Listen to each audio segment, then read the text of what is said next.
કેમ છો? ચાલો આજે ગ્રામરનો એક એવો ટોપિક સમજીએ જે મોટાભાગના લોકોને અઘરો લાગે છે, પણ ચિંતા ના કરશો, આપણે એને એકદમ સહેલો બનાવી દઈશું.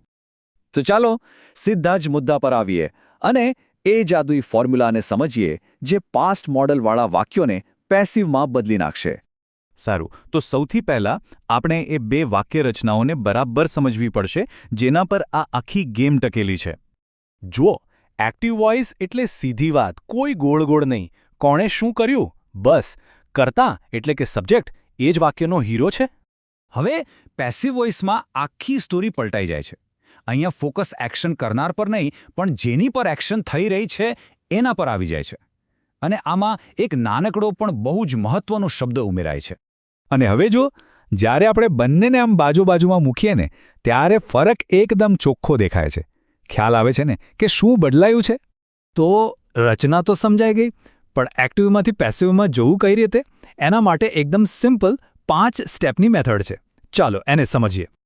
આ 5 સ્ટેપ્સ જ આખી ગેમના નિયમો છે. ધ્યાનથી સાંભળજો. સ્ટેપ 1, વાક્યના ઓબ્જેક્ટને એટલે કે કર્મને ઉપાડીને સૌથી આગળ મૂકી દો.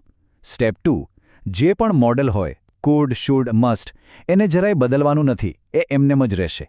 સ્ટેપ 3, અને આ સૌથી ઇમ્પોર્ટન્ટ છે, હેવ પછી બિન લગાવી દો. બસ. સ્ટેપ 4, ક્રિયાપદનું ત્રીજું રૂપ V3 એ પણ એમનેમ જ રહેશે. અને છેલ્લે 5મા સ્ટેપમાં બાય લગાવીને જે મૂળ સબ્જેક્ટ હતો એને વાક્યના અંતમાં મૂકી દો. થઈ ગયું? છે ને એકદમ સરળ? ચાલો હવે ખાલી થિયરી નહીં, પ્રેક્ટિકલ કરીને જોઈએ. કેટલાક ઉદાહરણો જોઈશું ને એટલે બધું પાણી જેવું સાફ થઈ જશે. આ પહેલું ઉદાહરણ જુઓ. એક્ટિવ વાક્ય છે she must have completed the work. હવે આપણા નિયમ મુજબ ધ વર્ક આવી ગયું આગળ. મસ્ટ હેવ પછી આપણે શું ઉમેર્યું? બિન. અને છેલ્લે બાય હર. બસ બની ગયું વાક્ય. અહીં પણ એ જ નિયમ લાગુ પડે છે.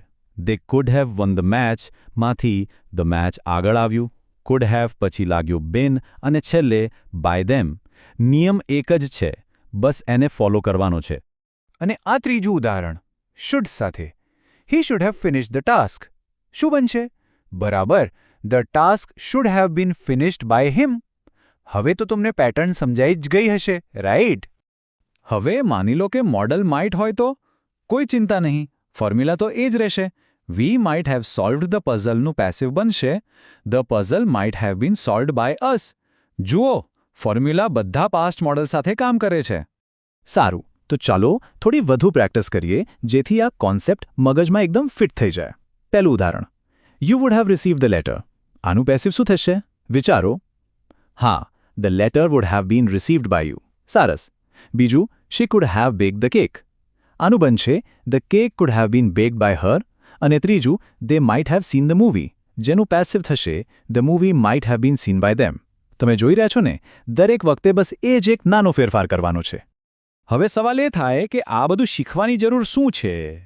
તો જુઓ, જો તમે IELTS, PTE કે TOEFL જેવી પરીક્ષાઓની તૈયારી કરી રહ્યા હો તો આ નિયમ તમારા માટે ગોલ્ડન છે. સારા માર્ક્સ અપાવશે. અને એટલું જ નહીં, જ્યારે તમે ફોર્મલ અંગ્રેજીમાં વાત કરો કે લખો ત્યારે આનો સાચો ઉપયોગ તમારી ઇમ્પ્રેશન જ અલગ પાડે છે.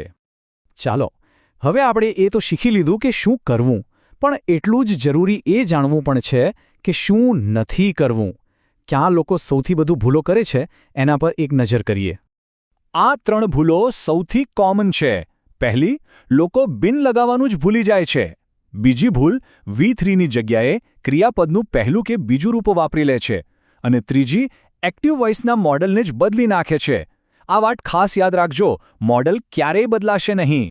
તો આખા વિષયનો સાર શું છે? બસ આ એક શબ્દ યાદ રાખી લો, બિન. આ પેસિવ વોઇસનો સુપર હીરો છે. જ્યાં પાસ્ટ મોડલ સાથે પેસિવ બનાવવાનું આવે ત્યાં બિનને ભૂલવાનું નહીં. અને છેલ્લી વાર આ સરખામણી જોઈ લો. એક્ટિવ અને પેસિવ વચ્ચે બસ આ બીનનો જ તો ફરક છે. આ એક શબ્દ જ આખી રમત બદલી નાખે છે. સારું, તો હવે પેસિવ વોઇસ તો એકદમ ક્લિયર થઈ ગયો. પણ હવે એક બીજો સવાલ, એક્ટિવ વોઇસનો ઉપયોગ ક્યારે વધુ પાવરફુલ લાગે? એવી કઈ પરિસ્થિતિ છે જ્યાં આપણે જાણી જોઈને એક્ટિવ વોઇસ વાપરવો જોઈએ જેથી આપણી વાતમાં વધુ દમ આવે? આના પર જરૂર વિચારજો.